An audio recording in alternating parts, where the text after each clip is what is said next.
बिस्मिल्लाहिर्रहमानिर्रहीम। अस्सलामुअलैकुम।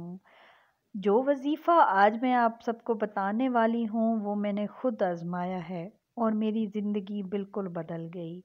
तो मैं चाहती हूँ कि मेरी बहनें भी ये वज़ीफ़ा करें और उनके भी ज़िंदगी के मसाइल जो हैं वो ख़त्म हो जाएं। इंशाअल्लाह अल्लाह ताला करम करेंगे और आपकी ज़िंदगी भी बदल जाएगी। आप जो चाहेंगी वो आपको ज़रूर मिलेगा, लेकिन आपने वज़ीफ़ा ऐसे करना है कि ऐसे समझें कि आपने सोते जागते हर वक्त ये जो मैं आपको आयत बता रही हूँ ये आपने पढ़नी है, और ये सब आप जानते हैं कि ये कितनी पावरफुल है। आप ख़ुद भी इसको आज़माएंगी तो ऐसे लगेगा कि आप पहाड़ की चोटी पर बैठी हैं और आपके तमाम मसाइल जो हैं वो कहीं नीचे रह गए हैं। आप ऐसे महसूस करेंगी जैसे आप किसी कबीले की सरदार हैं और बाकी सब आपकी रैयत हैं। आप हुक्मरानी करेंगी, जो चीज़ मुंह से निकालेंगी वही पूरी होगी। हुक्मरानी करेंगी, क्योंकि ये जो आयत है ये अल्लाह के निहायत ही करीब ले जाती है और अल्लाह ताला अपने उस बंदे पर अपना ख़ास करम कर देते हैं। जब भी आपको कोई मुश्किल पेश आए आपकी ज़ुबान पर ये जारी होनी चाहिए, और जब भी आप डिप्रेशन में हों, मायूसी में चले जाएं, या आपको लगे कि आप डर रहे हैं, खौफ ज़दा हो रहे हैं किसी मसले को लेकर, किसी बात को लेकर घबराहट का शिकार हैं, तो आपने ये पावरफुल जो आयत है ये अपनी ज़ुबान पर जारी रखनी है।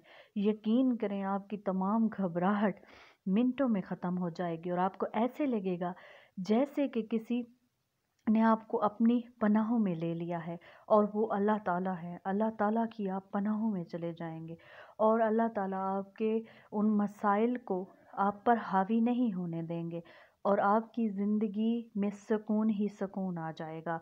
क्योंकि मसाइल कौन है जिसके नहीं हैं? हर कोई मसाइल में घिरा हुआ है और हर किसी के साथ ये मसले चलते ही चलते रहते हैं, लेकिन इनको ज़रूरत है किसी ऐसी चीज़ की, ऐसे मसीहा की, कि इंसान के दिल को सुकून आ जाए ताकि वो इन मसाइल से लड़ सके।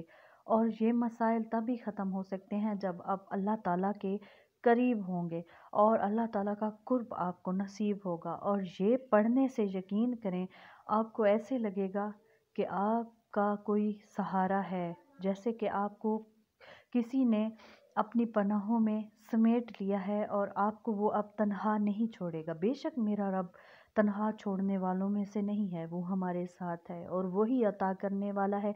किसी और से ना मांगे, किसी और को अपने दुखड़े ना सुनाएं, अपने गम ना सुनाएं, अपने अल्लाह को सुनाएं। वो अता करने वाला है और करता है। और अल्लाह को करीब करने का ये वजीफ़ा जो मैं आपको बता रही हूँ ये हमने ऐसे अपनी ज़ुबान पर जारी रखना ही रखना है। तो आपने करना ऐसे है कि रमज़ानुल मुबारक में पहले आप इसको पढ़ लें, इसके बाद इसको अपना विर्द बना लें। जब भी कोई मुसीबत पेश आए आपने ये पढ़ना है। तो पढ़ना ऐसे है कि आपने रमज़ानुल मुबारक में जिस वक्त भी आपको लगे कि आप रिलैक्स हैं और आप अपने अल्लाह से बात करना चाहती हैं, उस वक्त आपने पहले दरूद सलाम पढ़ने हैं। उसके बाद आपने पढ़ना है ला हौल वला कुव्वत इल्ला बिल्लाहिल अलिय्यिल अज़ीम। आपने इसको ऐसे विर्द करना कि जब भी कोई मुसीबत दरपेश आए या घबराहट हो तो ये आपके लबों पर ख़ुद से ही जारी हो जाए। आपके लबों को, ज़ुबान को इसकी इतनी आदत हो जानी चाहिए कि आप पढ़ते ही जाएं, पढ़ते जाएं। आपने कसरत के साथ पढ़ना है, फिर अल्लाह ताला से दुआ करनी है कि अल्लाह ताला आपके मसाइल हल करे, आपको सुकून अता